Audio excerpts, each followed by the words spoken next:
man.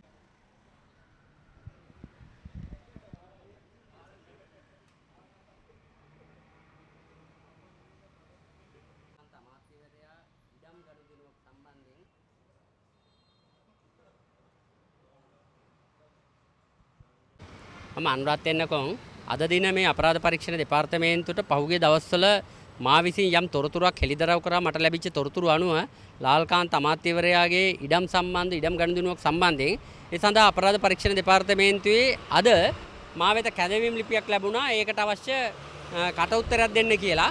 ඒ නිසා තමයි මම පැමිණියේ. විශේෂයෙන්ම අපි කියන්න ඕන මේ ආණ්ඩුවේ දැන් මේ පුදුම හදිස්සියක් තිබුණේ මේ වෙච්ච තත්ත්වයන් පිළිබඳව මාව කැඳවන්න. හැබැයි මේ අපරාධ පරීක්ෂණ දෙපාර්තමේන්තුවේ ශානී අබේසේකර මහත්තයා වැඩ බාරගත් දවසේ තමයි අපි මහා පරිමාණ පොලිටනල් වංචාව සම්බන්ධයෙන් අපි පැමිණිලි කරා. හැබැයි මගෙන් පැමිණිලි ප්‍රධාන පැමිණිලිකරුවා විදියට මගෙන් සාක්ෂි කැඳවගත්තා.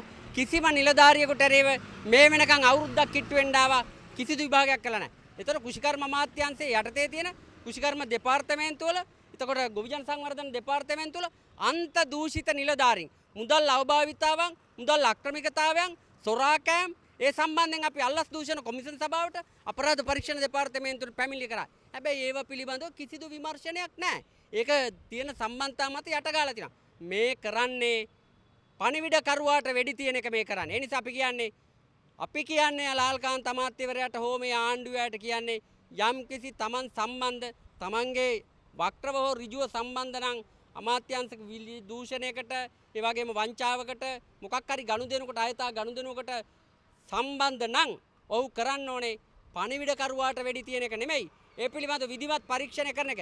හැබැයි අපිත් 88 89 දේශපාලනය කරපු අය ඒ නිසා මේ CID එකට දාලා හිරගෙවල් වල දාලා නම් අපිව බය කරන්න මට්ටු කරන්න ලෑස්ති වෙන්න එපා. අවසාන වශයෙන් කියන්න තියෙන්නේ ප්‍රහාරය අසිෂ්ට නම් ප්‍රතිප්‍රහාරයේ ශිෂ්ටත්වය හොයන්න එන්න එපා. ඒ නිසා ඔය කියන නායකකාරකාදීන්ගේ සියලු දත්ත කාලඟවත් නැති තොරතුරු අපි සතුව තියෙනවා. මුදල් ලිපීම කොහොමද ආවේ අපි අතීතයේ කියන්නේ නැහැ.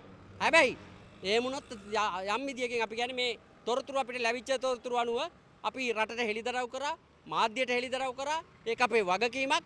මොකද ජාතික ගොවිජන එකමුතුවේ සභාපතිවරයා විදියට වගකීමක් තියෙනවා.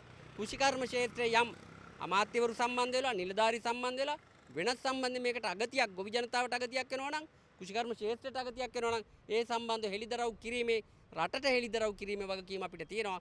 මේ කරන්නේ එක පැත්තකින් සමාජ මාධ්‍ය දඩයමක් තමයි මේ කරන්නේ. ඒ කියන්නේ සිවිල් සංවිධාන ක්‍රියාකාරිකෙන් මේකට එරෙහිව නැගී සිටින අල්ලසට දූෂණයට භීෂණයට එරෙහිව නැගී සිටින අයට එරෙහිව පොඩි තැතිගැන්මක් බියවැද්දීමක් තමයි මේ කරන්නේ. හැබැයි හිතනවා නම් මේ බියවද්දලා අපරාධ පරීක්ෂණ දෙපාර්තමේන්තුව වලට ඇවිල්ලා ඉරගෙවල් වල දැම්මා කියලා මේව නතර කරන්න පුළුවන් කියලා ඒවා නම් සුම්මා තමයි මහත්තයෝ.